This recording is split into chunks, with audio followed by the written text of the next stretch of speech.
And welcome to the Aaron Katzman Show. I'm your host, Aaron Katzman. We speak to your life, your money, and your investments. And as always, we're coming to you from the spiritual and soon to be financial capital of the world, Jerusalem, Israel. If you like this content, please hit the like button below. If you've not yet done so, please subscribe to both the YouTube channel and to the podcast. And if you think somebody may find this of interest, why don't you go ahead and click the share button and you can share it with them as well. So I was reading an article by Ben Carlson, as I want to do, and he refers to the business of life as the acquisition of memories. I'm going to quote a little bit because I diverge from him a little bit. But he says, "My family was in Florida on spring break this past week. One day I was walking to get something from our rental car while my wife and kids went to an ice cream shop. We do that a lot on vacation. As I was walking by a restaurant, the door opened and two older couples exited very slowly. Each of the older gentlemen was slouched down and walking in what looked like a decent amount of discomfort. Their wives were behind them, moving somewhat gingerly as well. This happens when you get old. Your body breaks down on you. Father time is undefeated. It happens to us all. My immediate thought after this interaction is I'm not going to wait until I'm old enough to enjoy my money. Maybe this is a midlife crisis talking. This summer I'll be closer to 60 than 30. My kids are getting older. The clock ticks are getting louder. I'm not actually having a midlife crisis yet, but do think about the interaction between time, health, and money a lot. Not so much in a greedy sense, but I'm always trying to figure out how money makes you feel and how you have a better relationship with it as you age. This is not always an easy task. No one has it all figured out when it comes to money feelings, of course, so I find it helpful to help these things out. And then he goes on and on and on.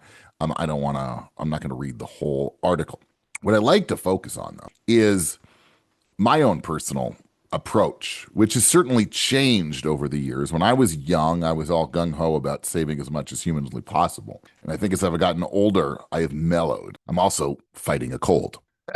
But I push myself for the listening and viewing audience.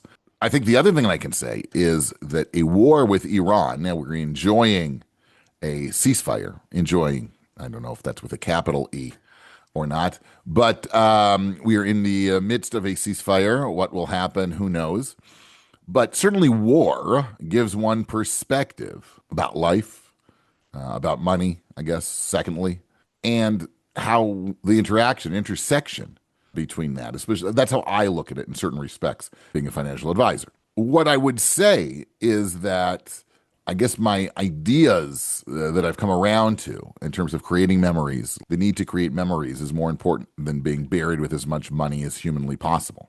I think it becomes emphasized a little bit more when you're in the throes of an existential fight on a national level and on a personal level. When nations surrounding you want to wipe you off the face of the earth, that does put some things in perspective, the importance of some things, I guess, what is more important, what is less important.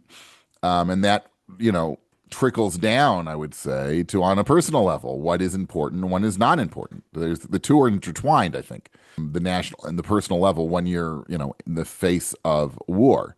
So what I would say is that we still, I haven't changed my mind regarding the fact that you have to plan and take care of yourself for the future so that you will not be a burden to others, whether those others are to your children, to the state, to the taxpayers. You have a responsibility to make sure that you can live until 100, whatever it is, and not have to rely on others' assistance.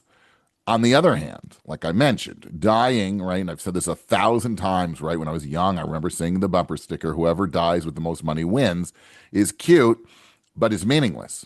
Right? Because we don't get buried with our money. And if we did, who cares? What's it going to do for you? So there comes, you have to find the equilibrium point. I think it's not, we only know after the fact. It would be much easier if we knew the date of death, in the future. But since we don't, on the one hand, we have to be prudent and we have to take that into account that we might, be blessed to live a long, healthy life. On the other hand, we may not. And as such, we have to try and find that sort of middle ground where we spend some of our money, especially when we're a little younger, we can enjoy it, like he refers to, right, and being in good health, on the one hand, versus being a burden onto somebody else, right? Not blowing through all your money. There's a concept of die with zero. I can't stand that. On multiple levels, I can't stand that concept. One, because if you're wrong, like I said, you're going to be somebody else going to have to take care of you, which is horrific in my view.